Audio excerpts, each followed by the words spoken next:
Мейіз арқылы бауырды тазарту. Бауыр ағзаның негізгі фильтрі. Ол токсиндер мен зиянды заттарды залалсыздандырып отырады. Бірақ дұрыс тамақтанбау, дәрі-дәрмек, майлы тағам, алкоголь сияқты факторлар бауырды шаршатып, уға толтырады. Бауыр ластанса, мына белгілер пайда болуы мүмкін: тез шаршау, беттегі дақтар, безеу, ауызда ащы дәм, оң жақ қабырға астының ауырлауы, тәбеттің төмендеуі, терінің сарғаюы. Неге дәл мейіз?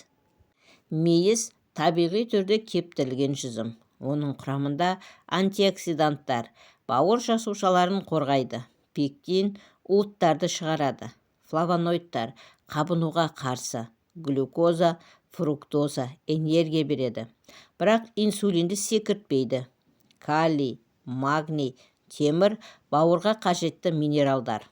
Сонымен қатар мейіз бауырдың өт жолдарын ашып, өттің ағуын жақсартады. Бауырды тазарту әдісі.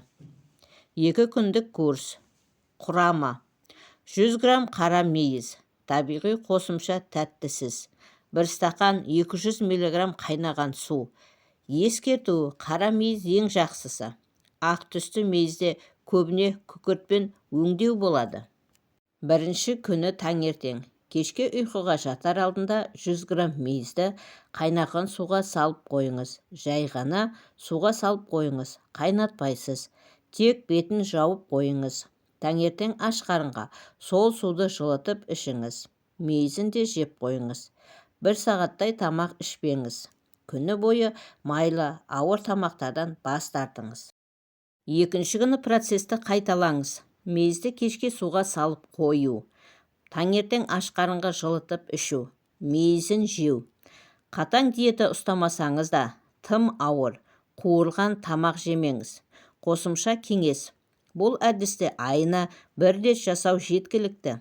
Қант диабеті, ішек қабынуы, аллергиясы бар адамдар алдымен дәрігермен кеңессін. Тазалау кезінде көп су ішу пайдалы. Уыттар тезірек шығады. Спорт не жай серуен қан айналымын жақсартады. Міне, құрметті көрермендер, осымен видеомыз аяқталды. Егер видеомызды пайдалы болды деп тапсаңыздар, арнаға тіркеліп лайк басып, пікір қалдырып, қоңыраушаны баса кетуді ұмытпаңыздар. Сіздердің болмашы оп-оңай қана әрекеттеріңіз біз үшін өте маңызды. Келесі видеода кездескенше аман сау болыңыздар. Дендеріңіз сау болсын, ақпаратымыз пайдаларыңызға жарасын.